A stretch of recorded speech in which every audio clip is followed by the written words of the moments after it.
तर सुरुवात करूया आपण पहिल्या प्रश्नापासून. तर पहिला प्रश्न असा की 12वी PCM घेऊन CET मध्ये चांगले मार्क स्कोर मिळाल्यावर आता इंजिनिअरिंगला प्रवेश घ्यायची इच्छा असणाऱ्या कुठनं सुरुवात करावी? हा अत्यंत महत्त्वाचा प्रश्न आहे कारण बऱ्याच वेळेला असं असतं की मला काहीतरी करायचं आहे एवढंच माहीत असतं, पण पालकांची इच्छा असते की मुलांनी इंजिनिअरिंग करावं, मुलाची इच्छा काहीतरी वेगळीच असते.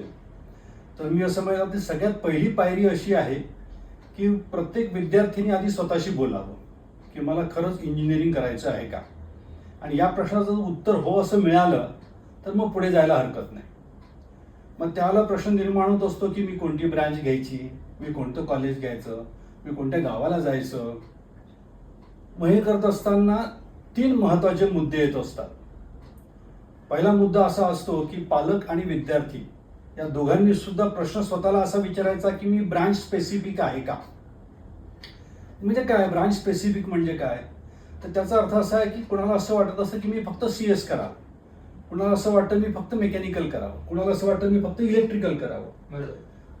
हा निर्णय आधी व्हायला पाहिजे की मला खरंच काय करायचं आहे. त्याला आपण असं म्हणतो ब्रांच स्पेसिफिक. त्याचा अर्थ असा आहे की मी जर ब्रांच स्पेसिफिक असेल तर मी इन्स्टिट्यूट माझ्यासाठी मॅटर करत नाही. कोणत्याही इन्स्टिट्यूटमध्ये मला प्रवेश मिळाला तरी चालेल, पण मला अमक्या त्या ब्रांचमध्ये प्रवेश मिळायला पाहिजे. हा निर्णय होणं गरजेचं आहे. दुसरा निर्णय असतो की मी इन्स्टिट्यूट स्पेसिफिक आहे का. म्हणजे बऱ्याच पालकांना किंवा बऱ्याच मुलांना असं वाटत असतं की मी अमक्या एका इन्स्टिट्यूटमधूनच शिकावं. मग मला VIT मधूनच शिकायचं आहे, मला COEPतूनच शिकायचं आहे, मला VJTI मधूनच शिकायचं आहे, किंवा मला कुठल्या तरी XYZ कॉलेजमधून शिकायचं आहे. त्या कॉलेजबद्दल काहीतरी अपेक्षण असतं आणि त्यांनी जे काही याच्या आधी अभ्यास केला असेल त्या कॉलेजबद्दलचा, त्याच्यातून त्याचं मत तयार झालेलं असतं की मी याच कॉलेजमधून शिकायला पाहिजे. त्याला आपण असं म्हणतो की इन्स्टिट्यूट स्पेसिफिक. मग तिथे ब्रांचचा विषय राहत नाही. मग त्याचा अर्थ असा आहे की त्या ॲडमिशन प्रोसेसमध्ये त्या संस्थेतून मला जी कोणती ब्रांच मिळेल ती चालेल, पण मला तीच संस्था पाहिजे. हा सुद्धा निर्णय होणं गरजेचं आहे की मी ब्रांच स्पेसिफिक आहे का, मी इन्स्टिट्यूट स्पेसिफिक आहे का. तिसरा एक प्रश्न असतो की मी स्टेशन स्पेसिफिक आहे का.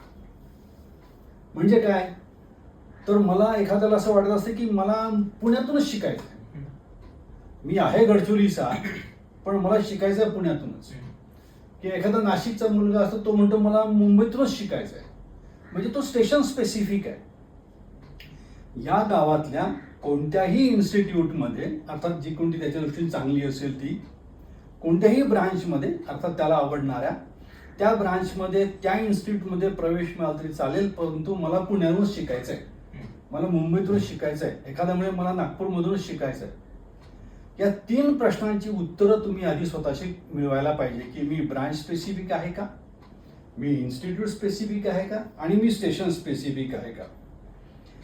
मग नंतर थोडासा विचार करायचा असतो की या सगळ्या परिस्थितीमधून मला काय साध्य होणार आहे, माझी आवडीची ब्रांच कोणती आहे, त्याचाही विचार करायला पाहिजे. हे निर्णय झाले की मग थोडंसं पुढच्या तयारीला लागायला पाहिजे. मग कॉलेजचा अभ्यास करायला पाहिजे, त्या कॉलेजमध्ये काय आहे ते सगळं बघायला पाहिजे. आणि ही खरी पहिली पायरी असं आपल्याला म्हणता येईल.